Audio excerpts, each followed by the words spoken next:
এমন আমাদের জন্য আনন্দের, ঠিক রাসূল সাল্লাল্লাহু আলাইহি সাল্লামের বিদায়টা এর চেয়ে আরো বেশি বেদনাদায়ক। কথা বলেন ঠিক কিনা?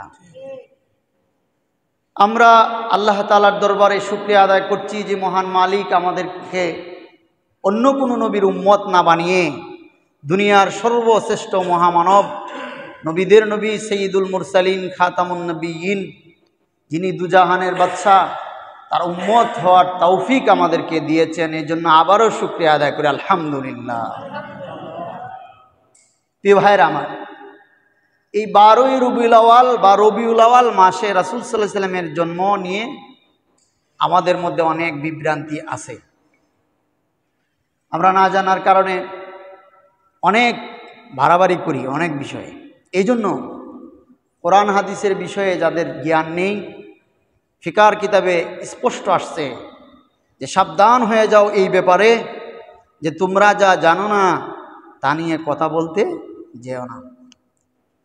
কিন্তু আমাদের মাঝে অনেক মুফতি সাহেব আছে না নাই, চাষটলো বয়ে বয়ে ফতোয়া দিয়ে দেবে।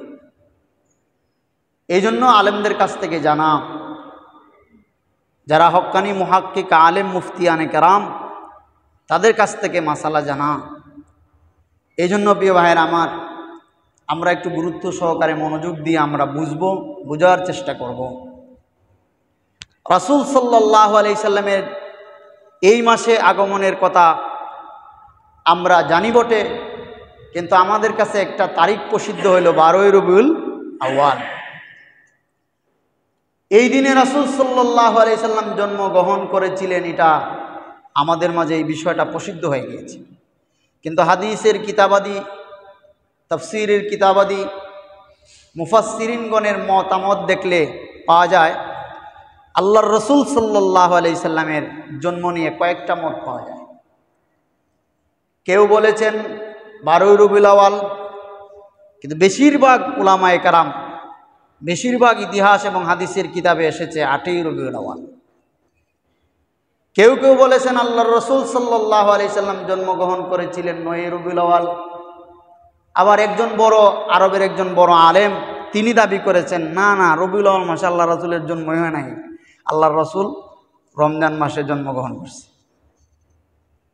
তাহলে এই মতগুলা থেকে কি মনে হয় যে রাসূল সাল্লাল্লাহু আলাইহি সাল্লামের জন্ম মনে হয় আল্লাহর রাসূল পালন করছে? কথা কয় না, পালন করছে। যদি আল্লাহর রাসূল তার জন্ম দিন পালন করত, তার বার্থডে তারিখ পালন করতো, তাইলে সাহাবায়ে কেরাম এই বিষয়ে জানতো। কথা বলেন ঠিক কিনা? আর জানলে এই বিষয় নিয়ে কোনো মতভেদ থাকতো। অতএব এখান থেকে পরিষ্কার হয়ে যায় যে ইসলামে মানুষের জন্মদিনের অনুষ্ঠান করা এর কোনো গুরুত্ব নাই। যদি থাকতো তাহলে আল্লাহর রাসূলের জন্ম অনুষ্ঠান তিনি নিজেই পালন করতেন। কথা কেন? আল্লাহর রাসূল যদি নামাজের কথা বলে যেতে পারেন যে তোমরা নামাজ পড়ো, আল্লাহর রাসূল যদি শবে কদরের রাত্রিতে ইবাদত করার কথা বলে যেতে পারেন, আল্লাহর রাসূল যদি আমাদেরকে দাড়ি রাখার কথা বলে যেতে পারেন, আল্লাহর রাসূল যদি পর্দা করার কথা বলে যেতে পারেন, আল্লাহর রাসূল যদি প্রস্রাব করে ঢিলা কুলুপ নেওয়ার কথা বলে যেতে পারেন, আল্লাহর রাসূল যদি মসজিদে প্রবেশ করার সময় ডান পা দিয়ে প্রবেশ করতে হবে এই কথা বলতে পারেন, তাহলে আল্লাহর রাসূলকে এই কথা বলতে পারতেন না যে তোমরা আমার জন্মদিনে অনুষ্ঠান করো, মিষ্টি খাও, জিলাপি খাও, মিছিল দেও? পারতেন কি পারতেন না? কথা কয় না। আল্লাহর রাসূল সাল্লাল্লাহু আলাইহি সাল্লাম তার জন্ম কোন দিন হয়েছিল এটাই বলেন নাই। যদি বলতেন তাহলে স্পষ্ট হাদিসের মধ্যে আসতো এইটা 12ই রবিউল আউয়াল, 9ই রবিউল আউয়াল, 8ই রবিউল আউয়াল নিয়ে উলামায়ে কেরামের মধ্যে মতনৈক্য হইতো। এই জন্য আমাদেরকে এই বিষয়গুলো স্পষ্ট করতে হবে। যেটা ইসলামে নাই, কোনো মন গড়া ভাবে এটা করা যাবে ভাই? তাহলে রাসূল সাল্লাল্লাহু আলাইহি সাল্লামের জন্ম কোন তারিখে হয়েছিল কেউ সঠিক জানে না। উলামায়ে কেরামের মত আমরা গ্রহণ করব, যেটা বেশি আছে সেটা। হাদিসের কিতাবে আসছে 8ই রবিউল আউয়াল। উলামায়ে কেরাম বলছেন আমরা সবাই একমত আল্লাহর রাসূল দুনিয়াতে আসছেন। কথা বলেন ঠিক কিনা? রবিউল আউয়াল মাসে আসছেন এটা নিশ্চিত, সোমবার দিনে আসছেন এটা নিশ্চিত। হাদিস এখান থেকে গণনা কইরা পিছন দিকে যাওয়ার পরে 12ই রবিউল আউয়াল যে সোমবার ছিল এটা মিলে না। এই জন্য অনেকে মতানৈক্য করছেন যে 12ই রবিউল আউয়াল আল্লাহ রাসূল জন্মগ্রহণ করেন নাই। 8ই রবিউল আউয়ালের সাথে অনেকেরটা মিলছে। এই জন্য উলামায়ে কেরাম হাদিস গ্রন্থগুলাতে, যেগুলো গ্রহণযোগ্য হাদিস গ্রন্থ, এই কিতাবগুলোতে 8ই রবিউল আউয়ালের কথা আলোচনা। তাহলে 12ই রবিউল আউয়াল যদি কেউ মন গড়া মিছিল বের করে, তাহলে এটা কি আল্লাহ রাসূলের সুন্নত তরিকা হইব? হইব না, এটা মন গড়া হইব? আর মন গড়া কোনো কাজ ইসলামে নাই। মন গড়া কোনো কাজ ইসলামে, সব কাজে বাড়াবাড়ি করতে নাই। সব কাজে কি করতে নাই? বাড়াবাড়ি করলে ক্ষতি হয়। বাড়াবাড়ি করলে কি হয়? ক্ষতি হয়। এই জন্য আমার প্রাণের বন্ধুগণ, শুধু আমরা নয়, আমার নবীর জন্মে, আমার নবীর আগমনে দুনিয়ার সব কিছু আনন্দিত হয়েছিল। কথা বলেন ঠিক কি না? এই জন্য রাসূলের জন্ম আপনি যদি চানও তার জন্মদিন পালন করতে পারবেন না। কথা বলেন ঠিক কি না? জন্মকে আরবিতে বলা হয় মিলাদ। জন্মকে আরবিতে কি বলা হয়? মিলাদ। মিলাদ মানে জন্ম। আমাদের নবী সাল্লাল্লাহু আলাইহি সাল্লামের জন্মটাই হলো মিলাদুন নবী। মিলাদুন নবী। মিলাদ শব্দের অর্থ জন্ম, আর নবী অর্থ আমাদের নবী। তাহলে মিলাদুন নবী শব্দের অর্থ হলো আমাদের নবীর জন্ম। আমাদের নবীর জন্ম। এই কথাটা ক্লিয়ার? মিলাদুন নবী অর্থ আমাদের নবীর পবিত্র জন্ম।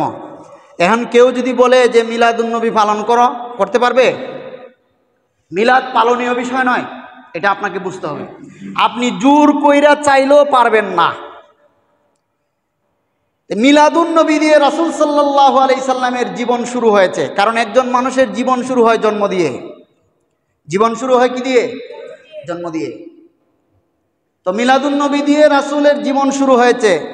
আর যেটা শুরু হয়েছে এটার নাম হলো সিরাতুন নবী। সিরাতুন নবী। সিরাতুন শব্দের অর্থ হলো আদর্শ, যেটা আমরা হাদিস বলতে পারি। সিরাতুন শব্দের অর্থ কি? আদর্শ। আর নবী শব্দের অর্থ হলো আমাদের নবী। তাহলে সিরাতুন নবী শব্দের অর্থ হলো আমাদের নবীর আদর্শ। এখন আপনি মিলাদুন নবী মানবেন না সিরাতুন নবী মানবেন? মিলাদুন নবী আপনাকে মানতে হবে, সিরাতুন নবী আপনাকে মানতে হবে। কারণ আল্লাহর নবীর জন্মকে কেউ অস্বীকার করতে পারে না। পৃথিবীতে এমন কোনো মানুষ নাই, সে মুসলিম হোক, হিন্দু হোক, খ্রিস্টান হোক, বৌদ্ধ হোক, এমন কেউ জন্ম নিছে যে মুহাম্মদ নবীর জন্ম হয় নাই? কথা বলে না ভাই? এমন কোনো মানুষ আবির্ভাব হয়েছে যে মুহাম্মদ বলতে কোনো নবীর জন্ম হয় না? এমন কোনো মানুষ আছে? তাইলে সবাই তো মানে আল্লাহ রাসূলের জন্ম হয়েছে। তাইলে মিলাদরে অস্বীকার করলো কে? আপনি না বুঝে বলতেছেন যে অমুকে মিলাদ মানে না। আপনি জানেনই না মিলাদ কি। এই জন্য আমাদেরকে বুঝতে হবে প্রিয় ভাইয়ের আমার, মিলাদুন নবী দিয়ে একজন মানুষ, প্রত্যেকটা মানুষের মিলাদ দিয়ে তার জীবন শুরু হয়। তাইলে আমাদের অনুসরণ করার বিষয় কি? সিরাত, আদর্শ। রাসূল সাল্লাল্লাহু আলাইহি সাল্লামের আদর্শ আমাদেরকে গ্রহণ করতে হবে। আর মিলাদ আলোচ্য বিষয়। মিলাদ হলো আলোচ্য বিষয়। আল্লাহর রাসূলের জন্ম নিয়ে আলোচনা করা, তিনি কিভাবে পৃথিবীতে আগমন করেছেন, তার আগমনের কারণে কি কি হয়েছিল, এই বিষয়গুলো নিয়ে আলোচনা করলে আল্লাহর রাসূলের প্রতি আপনার আজমত, মহব্বত, ভালোবাসা সৃষ্টি হবে। এই জন্য উলামায়ে কেরাম বলছে তোমরা মিলাদ আলোচনা করো আর সিরাতকে পালন করো। কথা বুঝাইতে পারলাম? তোমরা মিলাদ আলোচনা করো আর সিরাতকে পালন করো। যারা আল্লাহর রাসূলের আদর্শ যদি কেউ অস্বীকার করে, তাহলে কি সে আল্লাহর রাসূলের উম্মত হইতে পারে? আর না বুঝার কারণে আমাদের অনেক ভাইয়েরা অস্বীকার করতেছে, এমনকি কটূক্তি করতেছে। এই জন্য আমার প্রাণের বন্ধুগণ, কোরআন হাদিসের বিষয়গুলো সহি মুহাক্কিক হক্কানি আলেমদের কাছ থেকে জেনে নিয়ে আমল করতে হবে। আল্লাহর রাসূলের ব্যাপারেও কোনো বাড়াবাড়ি করা যাবে না, আবার সারাসারিও করা যাবে। আল্লাহর রাসূলের ব্যাপারে বাড়াবাড়িও করা যাবে না, সারাসারিও করা যাবে না। আল্লাহর রাসূলকে আল্লাহর পরে দুনিয়ার সমস্ত মানুষের উপরে তার স্থান দিতে হবে। কথা বলেন ঠিক কিনা? এই জন্য আপনি যদি প্রকৃত অর্থে আল্লাহর নবীকে ভালোবাসেন, তাহলে আল্লাহর নবীর প্রত্যেকটা আদর্শ আপনার মাঝে আসবে। আর যদি আপনি আল্লাহর রাসূলের আদর্শবান একজন উম্মত হতে পারেন, তাহলে আপনার দুনিয়া এবং আখিরাত উভয়টা উজ্জ্বল হয়ে যাবে। কথা বলেন ঠিক কিনা?